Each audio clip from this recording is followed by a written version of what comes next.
Proclamação do Evangelho de Jesus Cristo segundo Mateus. Glória a vós, Senhor. Tendo Jesus descido do monte, numerosa multidão o seguia. Eis que um leproso se aproximou e se ajoelhou diante dele, dizendo: Senhor, se queres, tu tens o poder de me purificar. Jesus estendeu a mão, tocou nele e disse: Eu quero, fica limpo. No mesmo instante, o homem ficou curado da lepra.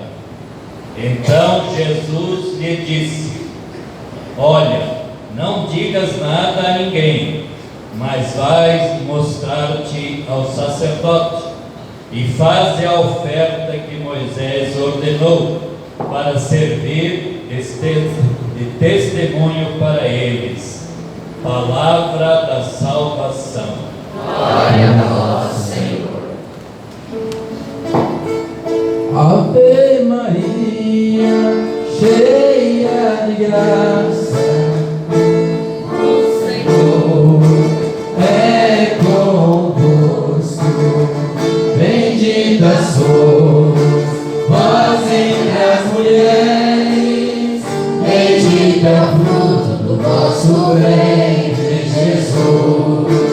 Do vosso ventre, Jesus. Toda a igreja. Santa Maria, Mãe de Deus,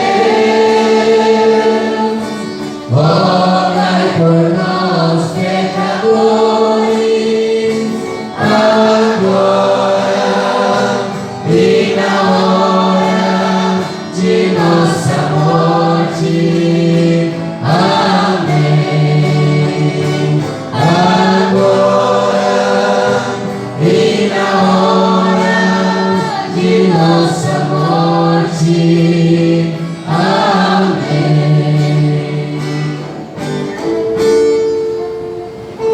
Irmãos e irmãs, vamos sentar. Quem proclamou o Evangelho é o arcanjo, muitos de vocês conhecem. Ele é o coordenador de pastoral da nossa região, a região aqui chamada região Douro, que mora em Itaveraí. Então nós viemos juntos e ele veio. E ele escreve todos os dias o Evangelho em poesia. Então traduz o Evangelho na poesia e divulga para muita gente. Hoje a igreja celebra um mártir, Santo Irineu, bispo e mártir, nascido na Ásia Menor no ano 1130 e faleceu no ano 200. No período que viveu praticamente São Sebastião também, um período em que a igreja vivia os primeiros 4 séculos perseguida. Os cristãos tinham que se esconder. Depois Constantino oficializou a igreja, e aí a igreja também passou em certos momentos na Idade Média a perseguir alguns que contestavam um pouco a igreja, mas isso é a história. Então esse mártir, Santo Irineu, viveu nesse período, e o Papa Francisco, agora no ano 2021, o colocou como na lista dos doutores da igreja, porque ele é um dos mais importantes escritores do século II, da nossa era, do século II. Verdadeiramente testemunha de Cristo, num período de perseguição que terminou no ano 313. Pouquinho depois nós vemos também o mártir São Sebastião. Eu sou do sul, Santa Catarina, já estou aqui uns 30 anos, mas a minha primeira experiência com São Sebastião Santo foi em Uruguai, quando o padre Selismar era jovenzinho lá, e eu que depois encaminhei ele para o seminário, depois ele foi até meu seminarista, quando eu fui reitor do seminário em Goiânia. E ali que eu aprendi o canto, esse canto que vocês iniciaram cantando. Quer dizer, é um santo popular, mas não é em todo o Brasil. É na região aqui mais do centro-oeste, que é esse santo São Sebastião, protetor dos animais, defensor contra toda a doença e toda a peste. Então, esses dois santos sofreram a perseguição. Eram seguidores de Jesus. E seguir Jesus não significa que a gente vai se tornar um mártir. Mas Jesus é um mártir. Primeiro mártir, o mártir Jesus pregado na cruz. Não adianta querer enfeitar a história de Jesus. Jesus é um mártir, aquele que morreu, deu a vida por cada um de nós, e aquele que foi condenado pelas autoridades religiosas e políticas do seu tempo. Então, Jesus é um mártir. A gente nunca chega a ser mártir apenas por ser batizado cristão, nem por ir à missa. Mas a gente se torna mártir quando a gente vive intensamente o nosso batismo e a nossa Eucaristia. Quando a gente de fato quer criar e construir comunhão com as pessoas. Quando nosso batismo nos leva a denunciar as coisas que não estão de acordo com aquilo que é a vivência do Evangelho. Então, muitas pessoas passam a vida perseguidas, mas isso não significa que vão chegar ao martírio. O martírio é uma graça. Ser mártir é uma graça melhor do que os outros.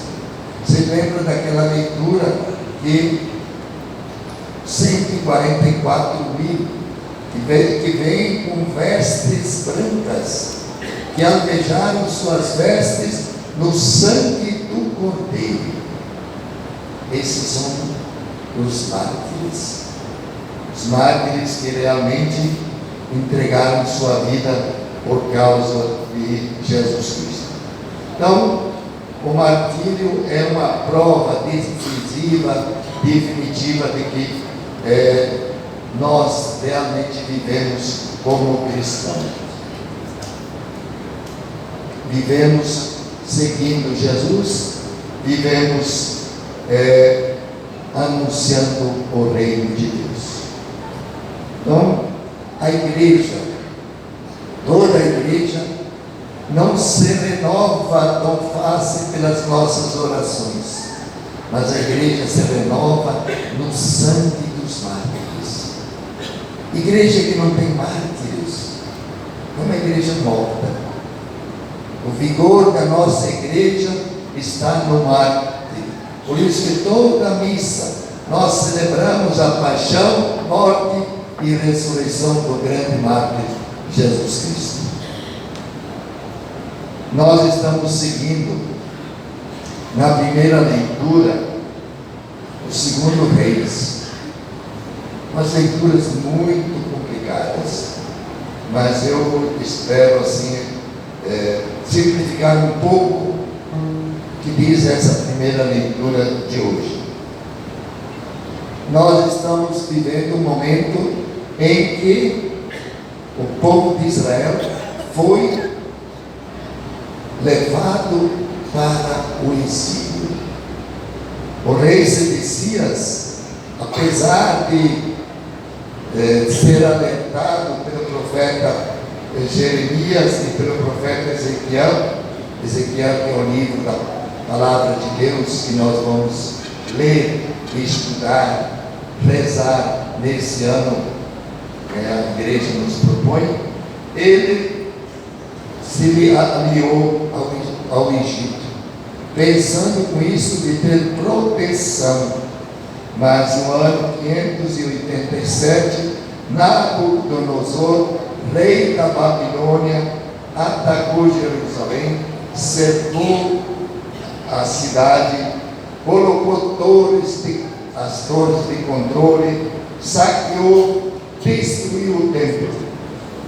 E esse cerco de Jerusalém durou 18 meses.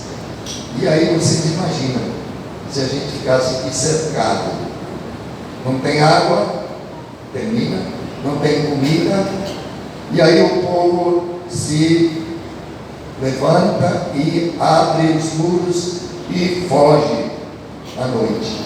E o rei também, muito covarde, fugiu também. Em vez de ficar lá defendendo o seu povo, fugiu.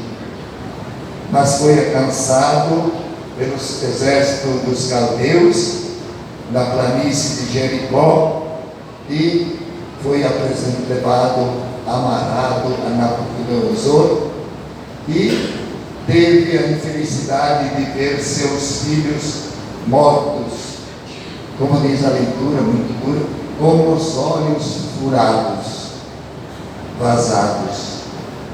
Então, essa perseguição toda foi completada por um comandante da guarda de Nabucodonosor que destruiu tudo que ficou, levou tudo embora, só deixou na cidade os pobres. Você sabe, pobre sempre não serve para nada. Alguns políticos dizem que pobre só serve para votar. Deixou na cidade os pobres com duas tarefas: para serem vinhateiros e agricultores. Os outros todos levou embora, matou e tudo mais. E esse exílio, então, nós sabemos que termina no ano 538, quando Ciro, o rei persa, acaba com essa situação. Então, é importante a gente saber que a nação israelita passou por várias dependências: Babilônia, persa, grega e romana. Tem sempre um povo dominado, povo massacrado. Hoje em dia nós olhamos também para a realidade do Oriente Médio. Lá também há um povo massacrado, por um outro mais poderoso. A vida inteira é assim na nossa sociedade. Os poderosos dominam, matam, destroem. Aqui temos o exemplo claro de tudo isso. Mas a leitura vai continuar dizendo que, de fato, nem tudo se perdeu. Os profetas continuaram a incentivar o povo a ser fiel à aliança com Deus, manter a esperança que as coisas podem mudar. Hora de levantar a cabeça e reconstruir tudo aquilo que tinha sido destruído. O Evangelho nós estamos lendo capítulo 8 de Mateus, o início do capítulo. E Jesus passa, a partir desse capítulo, da palavra, daquele que explicava para os discípulos, daquele que orientava, para a ação. Passa a agir. Jesus passa a fazer coisas, passa a agir para mostrar aos discípulos que não é só com palavras, mas com ações que se muda a vida das pessoas. Então é o Messias da palavra que passa agora, a partir do capítulo 8, a ser o Messias da ação de Deus, aquele que é o Salvador, principalmente da dor, do sofrimento das pessoas. E o primeiro milagre que é colocado aqui é um leproso, que se aproxima de Jesus, ajoelha-se com fé e com confiança e diz: se queres, tu tens o poder de purificar-me. O leproso estava atrás da purificação, porque o leproso era afastado da comunidade. Sou leproso, não toque em mim. E Jesus decididamente diz: eu quero ficar limpo. Jesus estende a mão, toca o leproso. Um escândalo para os piedosos daquele tempo, e também um motivo de condenação, porque Jesus fez aquilo que não podia fazer: tocar no pobre. E tocar no pobre leproso, e tocar significa contaminar-se. Lembra aí quando eu estava refletindo um pouco para falar uma palavra para vocês, desse tempo em que nós vivemos. Nós uns contaminávamos os outros, nesse tempo da pandemia, da Covid-19. Então a gente precisava ficar isolado, e a pessoa não podia tocar o outro. É pai, é mãe. Eu perdi um irmão, não podia fazer nada, porque contaminou a família inteira, mas infelizmente só ele foi. Então, Jesus também vive essa realidade, não podia tocar, mas Jesus quer com isso mostrar-nos duas coisas, Primeiro, que não basta apenas ser curado. Jesus queria enfrentar aquele sistema religioso político que discriminava as pessoas, que colocava as pessoas de lado, que excluía os doentes, os pobres, que moralmente diziam que a doença era fruto do pecado. Lembra do cego de nascença? Foi ele que pecou ou foram seus pais? Jesus diz: nem ele, nem seus pais. Foi para se manifestar a glória de Deus. Então, Jesus denuncia esse sistema que exclui as pessoas, que despreza e que abandona. E essa denúncia, esse gesto de Jesus de misericórdia, de tocar no leproso, faz com que de fato Jesus não pode mais ficar dentro da cidade. E a vida de Jesus toda foi nas periferias. Tanto é que nós sabemos que Jesus foi crucificado fora da cidade.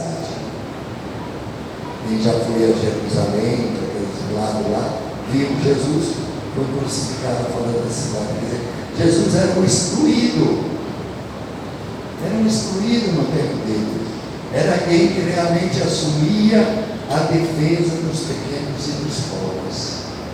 Hoje, se a gente assume a defesa dos pequenos e dos pobres, tem alguns que nos chamam de comunistas. Não, somos iguais a Jesus, que fez isso. Então, termino perguntando, e cada um de nós reflita: qual é a minha relação com os que sofrem, com os pobres?